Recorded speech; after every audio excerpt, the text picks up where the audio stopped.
the end. I'm gonna bring Marcus back. I'm bring Marcus back on. I'm trying to. Can you hear now, Mark?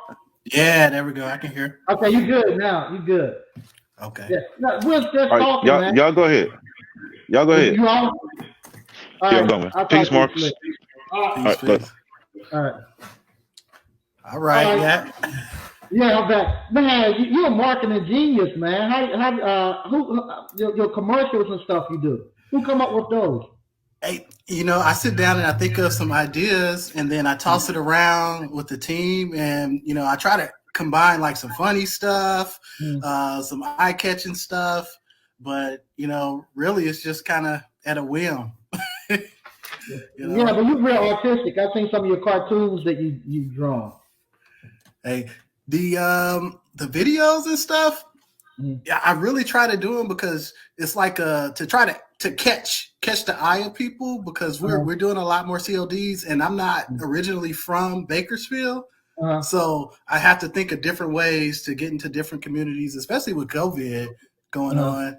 It's hard to kind of interact and just walk into people's offices and stuff like that. But I'm just trying to grow because I have a team out here, so I need. Yeah, how many people you got on your team? I've got 3 right now running, and then I took my 4th guy out of the field because I'm opening up a new office, and I'm training him to be my trainer. So okay. I got big plans, man. So we're just at the cusp. Are you full time now? I am. I'm full time. Actually went full time this year technically. So I had a job where I've got a background in medical equipment repair.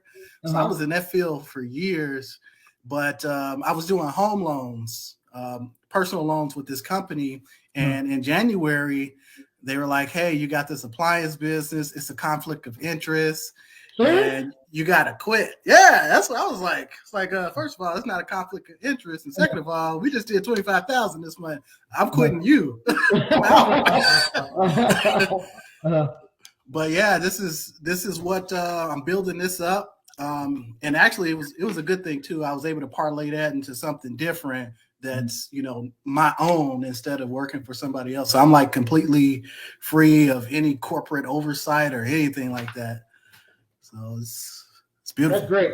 Now, how long have you been doing appliance repair? Running the calls and stuff. I took the first call. It was weird. I took my first call, I think it was like August the 15th, 16th of 2020, somewhere in that time. Oh, wow, you just started.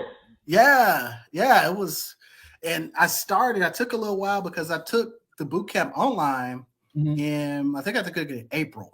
And I went through it, and then May I did my LLC and all of that, and I did a little research because I was leaving my full-time gig and at the end of June. So once I left it in June, we got everything signed up, got the insurance, and we started getting some calls, and immediately I had the foresight to say, okay, I'm going to have or build something where I don't necessarily have to run calls every day. Right. So I just did that right away. September, October, I had a guy he's able to run calls by himself mid-October, and we were like pairing off.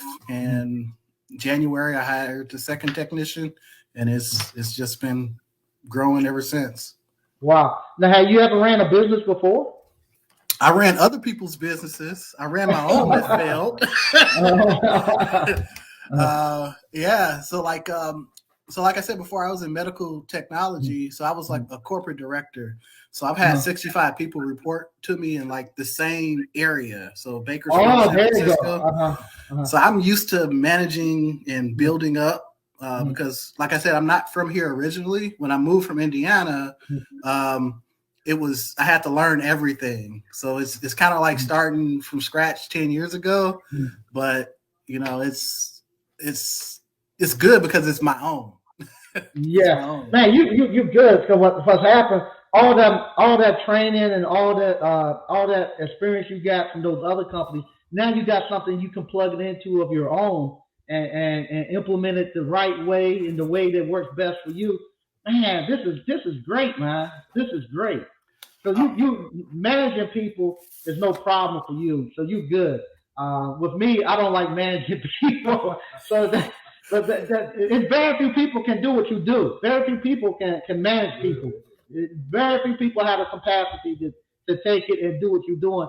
And you're making a lot of money now, but you're gonna make a whole lot of money, man. Yeah. And it's just like you said, it's the blueprint. So it's repeatable process. And I can see this repeating over and over and over in different places. Anytime you want to go back to it. You know? Yeah.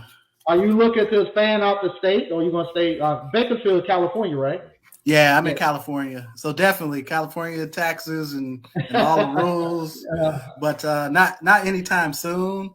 I'm just going to continue just to spread up the Central Valley. I'm going away from LA. So that's my target. I don't want any parts of Los Angeles either. So away from LA. Man, that is great, man. That is great. Now, are you married? I'm married. So me and my wife, we're both from Gary, Indiana. I've got 3 girls.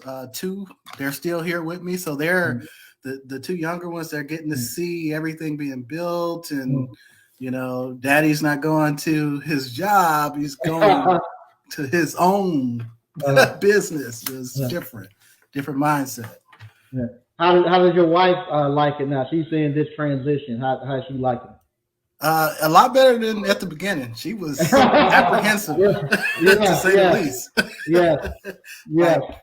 Because I was making good money at the other gig, but we ended up losing our contract. So it was like, okay, we're gonna have to move again, or try to find something here. I was just like, I'm just gonna do my own thing.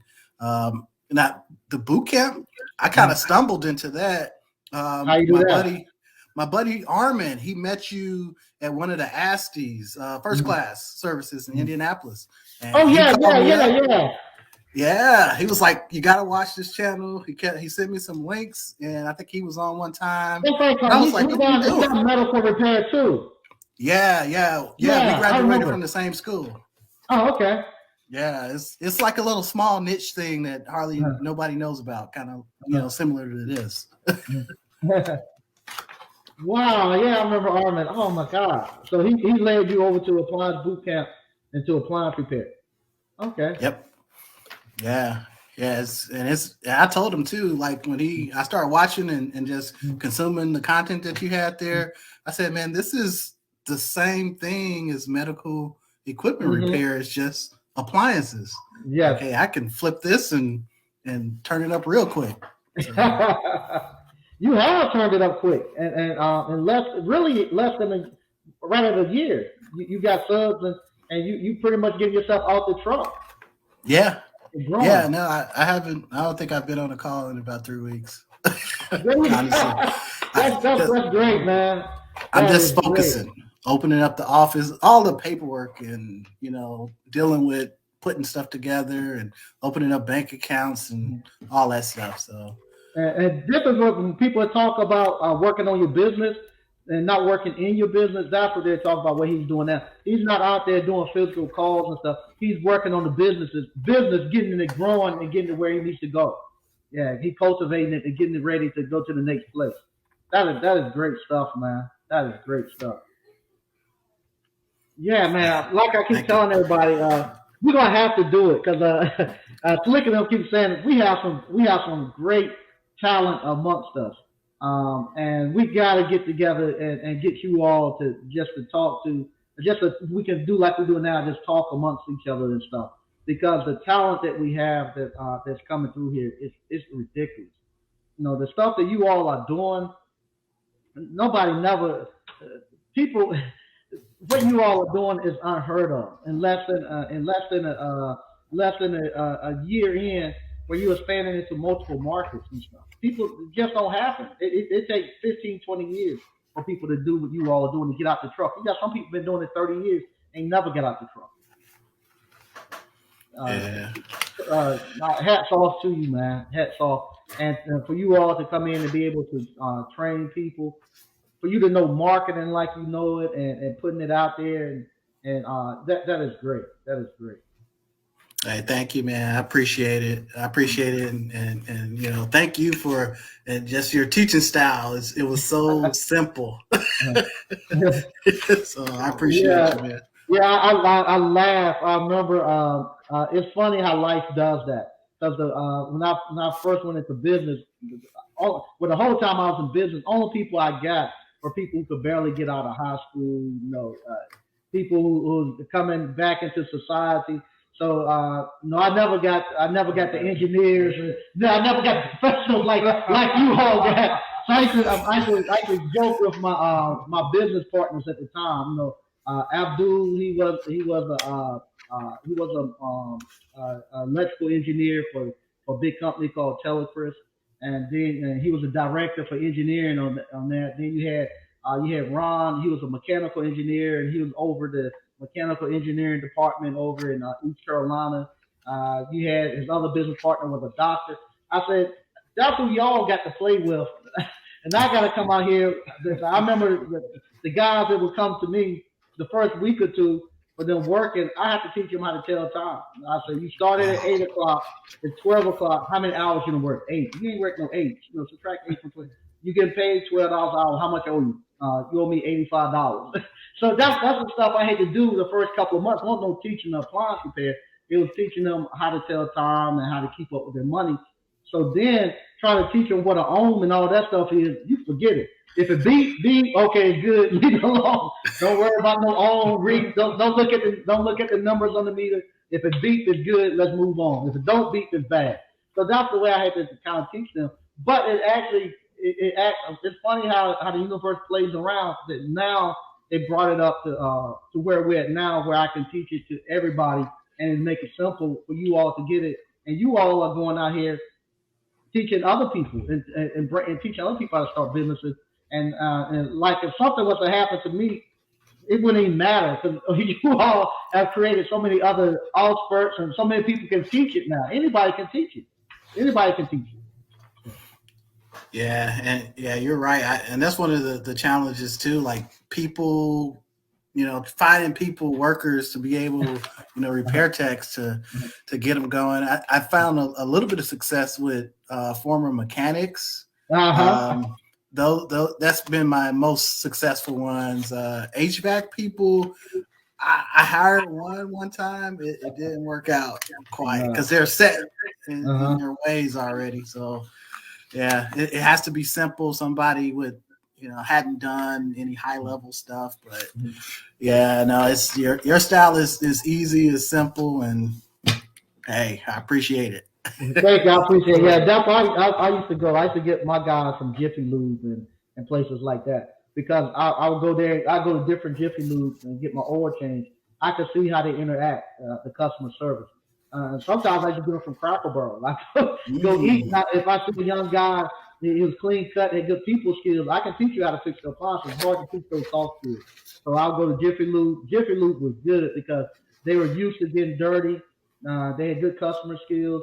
And now you're gonna take them out of that hot shop all day, getting all that grease on them. You're gonna put them in a van. They're gonna be riding in air conditioning in somebody's house.